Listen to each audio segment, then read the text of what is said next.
Movie के start में हम सेंटा क्लॉज को देखते हैं। इसकी बॉडी पर खून के निशान होते हैं। अब ये बच्चों को गिफ्ट देने जा रहे थे, पर तभी सेंटा को अजीब सी आवाज आती है और पीछे से कोई डोर ओपन करने की कोशिश करता है और जैसे ही डोर खुलता है 12 घंटे पहले स्टोरी पीछे चली जाती है। अब यहाँ से मूवी की स्टोरी अलग अलग किस्म के पार्ट्स में डिवाइड हो जाती है। फर्स्ट स्टोरी में हम 4 फ्रेंड्स को दिखाया जाता है, जिनमें से एक का नाम होता है मॉली, जो कि अपने फ्रेंड के साथ थी। वो अपने फ्रेंड्स को एक वीडियो दिखाती है और ये वीडियो 1 साल पुरानी इनके स्कूल की थी, जहाँ पर 2 स्टूडेंट्स की डेथ हुई थी। अब इस वीडियो में एक ऑफिसर को दिखाया जाता है जो कि वहाँ पर इन्वेस्टिगेशन कर रहा था। अब मॉली अपने फ्रेंड्स को कहती है कि वीडियो फेक भी हो सकती है, इसलिए वो खुद वहाँ जाकर एविडेंस को कलेक्ट करना चाहती है और वो अपने बाकी तीनों दोस्तों को भी साथ ले जाती है। एक फ्रेंड कैप्रिस उनके साथ नहीं जाती क्योंकि उसे अपने पेरेंट्स के साथ आउट ऑफ टाउन जाना था। कैप्रिस के फादर अपनी फैमिली को अपने कजन के घर ले जा रहे थे, पर वो तीनों जाना नहीं चाहते क्योंकि उनकी कजन बहुत अजीब है और वो इन लोगों को बिल्कुल पसंद नहीं करती। लेकिन उसके फादर उनसे कहते हैं अगर हम अपना बिहेवियर अच्छा रखें तो वो फिर से हम लोगों को पसंद करेंगी। मॉली ने अपना इंट्रोडक्शन और रिकॉर्डिंग स्टार्ट कर दी है। वो सभी आवाज रिकॉर्ड कर रहे थे, पर तभी उनको वहाँ स्कूल के प्रिंसिपल की आवाज आती है जो फोन पर किसी से बात कर रहे थे। अब वो प्रिंसिपल से बचकर एक रूम में छुप जाते हैं जो कि एक बेसमेंट का डोर है और इधर कैप्रिस की फैमिली को दिखाया जाता है जो कि अपनी कजन के घर पहुंच चुके हैं। तभी कैप्रिस का भाई क्रम्पस का बना एक टॉय टच करता है। अगर आप सब लोगों को क्रम्पस का नहीं पता तो ये एक एंटी सेंटा क्लॉज है जो कि सेंटा से बिल्कुल अलग है। ये बुरे लोगों को सजा देता है और जो लोग क्रिसमस में कुछ गलत करते हैं और बुराई फैलाते हैं। जब कैप्रिस का भाई उस टॉय को टच करता है तो उनकी कजन उस पर चिल्लाती है, तो कैप्रिस का भाई फिर से उस टॉय को टच करता है जिसे उस घर का नौकर देख लेता है और उसे टच करने से मना करता है और कहता है कि बच्चों को इसको टच नहीं करना चाहिए। लेकिन कैप्रिस का भाई नौकर को चिढ़ाने के लिए उस क्रम्पस टॉय को नीचे गिरा देता है। वो नौकर कहता है कि तुमने बहुत गलत किया और तुम इसकी सजा मिलेगी। और इतने में उसके डैड की कजन भी आ जाती है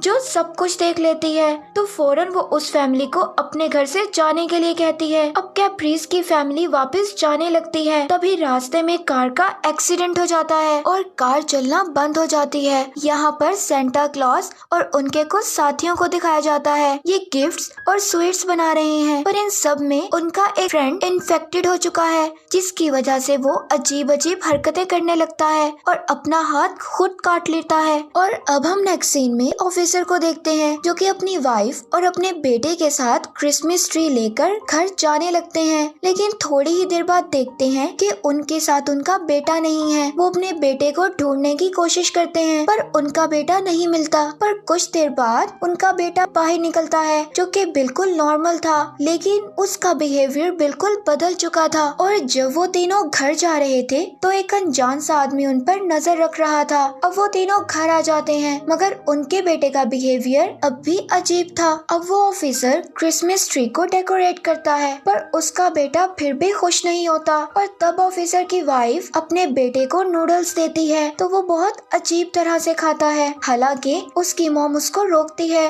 पर वो उनकी बात को बिल्कुल नहीं सुनता। ये देखकर वो ऑफिसर अपने बेटे को रोकने की कोशिश करता है, लेकिन वो फोक से उनके हाथ पर अटैक कर देता है। ये देखकर उसको गुस्सा आता है और वो ऑफिसर अपने रूम में वापस चला जाता है। उसकी वाइफ अपने बेटे से पूछती है पर वो कोई जवाब नहीं देता।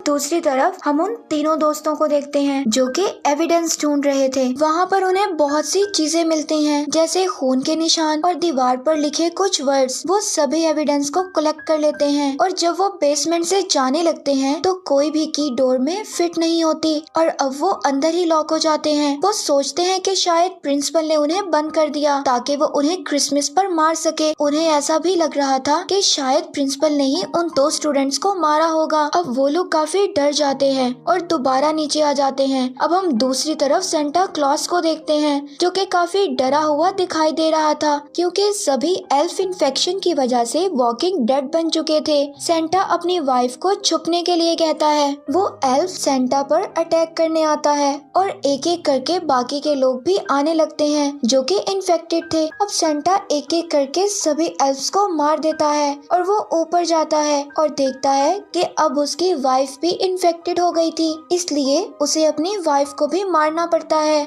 फिर से उस ऑफिसर की फैमिली को दिखाया जाता है जहाँ पर उसकी वाइफ शॉवर ले रही थी तो उसका बेटा अचानक उसके पीछे आ जाता है। वो अपने हस्बैंड से कहती है कि उनके बेटे का बिहेवियर काफी अजीब हो गया है, हमें उसे डॉक्टर के पास लेकर जाना चाहिए। पर ऑफिसर मना कर देता है और कहता है कि इसको हम खुद हैंडल कर लेंगे। अब जब सब सो रहे थे ऑफिसर उठता है और देखता है कि क्रिसमस के सभी गिफ्ट्स खुले हुए थे। वो समझ जाता है कि ये इसके बेटे ने किया है। वो इसके रूम में जाता है और इससे पूछता है पर उसका बेटा मुस्कुरा रहा था और कुछ नहीं बोलता। अब ऑफिसर को गुस्सा आ जाता है और वो उसको बेल्ट से मारने लगता है, लेकिन उसकी वाइफ रोक लेती है और उसको कहती है कि मैंने तुम्हें बताया था कि हमारे बेटे को डॉक्टर की जरूरत है पर तुमने कहा था कि हम इसे हैंडल कर लेंगे। और अब वो अपने बेटे को सुला देती है। तभी फोन रिंग करने लगता है और फिर फोन वही अनजान आदमी का था और वो कहता है कि मैंने तुम लोगों को देखा है जब तुम मेरे गार्डन से क्रिसमस ट्री चुरा रहे थे और मैंने तुम्हारी कार का नंबर भी पढ़ लिया है।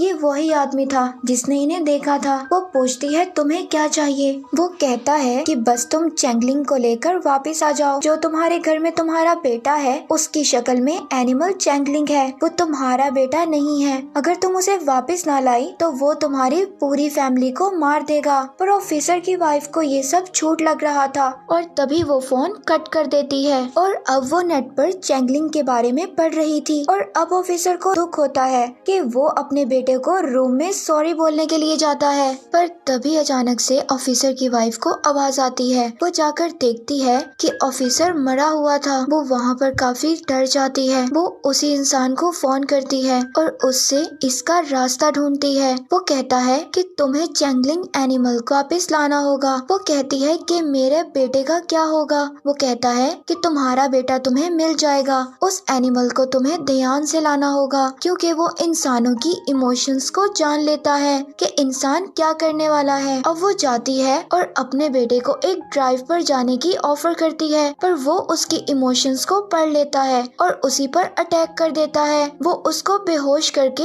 एक बोरी में बांध देती है। उसको लेकर उसी ट्री के पास ले जाती है और वहीं उसको वो आदमी मिलता है। वहाँ पर और भी बहुत सारे वैसे ही एनिमल्स थे। अब ऑफिसर की वाइफ उससे कहती है कि मैं इसको लेकर आ गई हूँ और मुझे मेरा बेटा वापस करो। और वो आदमी उसको कहता है कि मुझे नहीं पता तुम्हारा बेटा कहाँ है। वो गुस्से में उस एनिमल पर गन रख लेती है। वो कहता है इसको मत मारो। वो अब उस एनिमल को छोड़कर उसी आदमी को मार देती है। वो एनिमल उसकी तरफ आता है मगर उसको कुछ नहीं करता और ट्री के अंदर चला जाता है। और कुछ देर बाद उसका असली बेटा बाहर निकलकर वापस आ जाता है और वो दोनों अब अपने घर खुशी खुशी चले जाते हैं। अब हम तीनों फ्रेंड्स को देखते हैं। उन्हें वहाँ पर अजीब सी आवाजें भी आती हैं। तभी उन्हें ऐसा लगता है कि जैसे कोई टॉप पर चल रहा हो और वो ये सोचते हैं कि शायद ये प्रिंसिपल है जो उन्हें मारने आया है। अब जब एक फ्रेंड वॉशरूम के लिए जाता है तो मॉली और दूसरा फ्रेंड अकेले ही रूम में होते हैं और अचानक मॉली को अपने फ्रेंड के पीछे उसी लेडी की रूह नजर आती है जिसको 1 साल पहले मारा गया था। उसे देखकर वो काफी डर जाती है और बेहोश हो जाती है और वो दोनों मॉली को सुला देते हैं। अब मॉली के अंदर उस लेडी की रूह आ चुकी थी और वो उठती है और अपने फ्रेंड को एक रूम में ले जाती है और अपने फ्रेंड के साथ कुछ टाइम स्पेंड करने के लिए कहती है और उसे थोड़ी ही देर बाद मार देती है। और अब वो अपने दूसरे फ्रेंड के पास जाती है और उसको चेयर पर बिठाती है, उसके साथ भी टाइम स्पेंड करने का बोलती है। पर अचानक से मॉली के अंदर से घोस्ट बाहर निकल जाता है और उसको होश आ जाती है। तभी उन्हें एक आवाज आती है जहाँ उनका फ्रेंड मरा हुआ था। क्योंकि उस लेडी की रूह ने मॉली के अंदर थी, इसलिए मॉली को सब कुछ पता चल चुका था। मॉली बताती है कि वो लड़की इसी रूम में मरी थी, कि वो मुझसे चाहती है कि उसके बेबी की बर्थ मुझसे हो। और मॉली बताती है कि अब वो प्रेग्नेंट है और अगर हमने उसकी हेल्प नहीं की तो वो हम दोनों को मार देगी। और तभी वहाँ पर वो लड़की की रूह अपने मरे हुए बेबी के साथ आ जाती है। वो मॉली पर हाथ रखती है और अपने बेबी की रूह को ट्रांसफर कर देती है। वो देखती है कि उसका फ्रेंड उसको मारने आ रहा है, इसलिए वो उसको भी मार देती है। तभी सभी दरवाजे खुल जाते हैं और मॉली वहाँ से चली जाती है। और इधर कैप्रीस की फैमिली को दिखाया जाता है। वो सब पैदल ही आगे जा रहे थे कि अचानक कैप्री के डैड पर कोई अटैक कर देता है। वो काफी जख्मी हो जाते हैं। कैप्री का भाई फायर लेने के लिए आगे बढ़ता है। उसकी मॉम उसको रोकती है, वो नहीं रुकता। और जब वो फायर पकड़ लेता है तब अचानक कोई जमीन के नीचे से उसको ले जाता है। दरअसल ये एक क्रम्पस था। वो इस फैमिली को मारना चाहता है क्योंकि इस फैमिली ने क्रम्पस के बारे में बुरा भला कहा था, खासकर कैप्री के भाई ने। उसने उसके टॉय को भी तोड़ा था। अब वहाँ पर क्रम्पस की आवाज आती है। ऐसा लगता है कि जैसे वो इनके करीब आ रहा है। वो तीनों भागने लगते हैं और पास वाले चर्च में आ जाते हैं। उसके डैड कहते हैं कि हमें अपने गुनाहों को कबूल करना चाहिए ताकि क्रम्पस हमें माफ कर दे। अब कैप्रीस उनको बताती है कि मैंने डैड की कजन के घर एक चीज चुराई थी और मेरे भाई ने हमारे घर की कैट्स को भी मारा था, इसलिए क्रम्पस उसे उठा कर ले गया। कैप्रीस की मॉम उसके डैड पर गुस्सा करती है क्योंकि उनके पास अपने बेटे के लिए टाइम नहीं था और अपना सारा टाइम अपने बिजनेस को दे दिया। वो कहता है कि ऐसा नहीं है, अब बिजनेस भी नहीं रहा। मैं सभी लोगों को बेवकूफ बनाता था और अब मेरा सारा बिजनेस खत्म हो चुका है। और इसके बाद क्रम्पस अपनी जंजीर से उसको खींचकर ले जाता है। वो दोनों काफी डर जाती हैं और छुप जाती हैं। तभी कैप्रीस को अपने पाँव में कुछ फील होता है, ये क्रम्पस था। तभी उसकी मॉम उस पर अटैक करती है और कहती है कि मैं उससे लड़ूंगी, तुम भाग जाना वरना वो हम दोनों को मार डालेगा। वो ऐसा ही करते हैं। उसकी मॉम क्रम्पस को चैलेंज करती है और क्रम्पस उन्हें मार डालता है।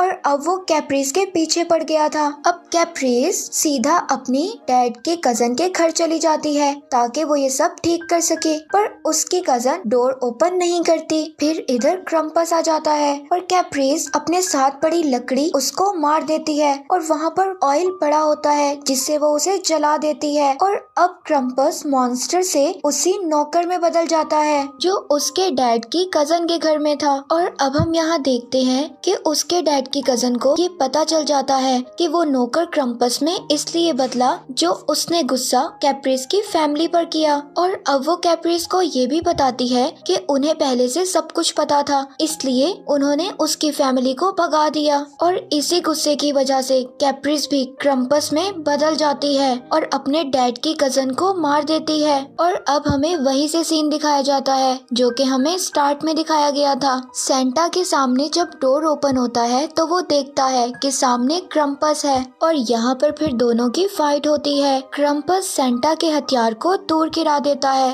और उसके पाँव में जंजीर बांधकर उसको गिरा देता है। सेंटा फिर से अपना हथियार उठाता है और क्रम्पस को मारने लगता है। और जब वो क्रम्पस को मार रहा था तो वो क्रम्पस उसके सामने एक आदमी में तब्दील हो जाता है और फिर पुलिस आती है और उसको मार देती है। इस मूवी की स्टोरीज में जो लोग मारे गए उन्होंने कोई ना कोई गलती की थी, या तो वो लोग बुरे थे या फिर उन्होंने कोई चोरी की थी या फिर उन्होंने क्रिसमस का मजाक बनाया था। कोई भी अगर इस फेस्टिवल में बुरे काम करता है तो क्रम्पस आकर उसको सजा देता है या फिर उन्हें मार देता है और यहीं पर मूवी का एंड हो जाता है।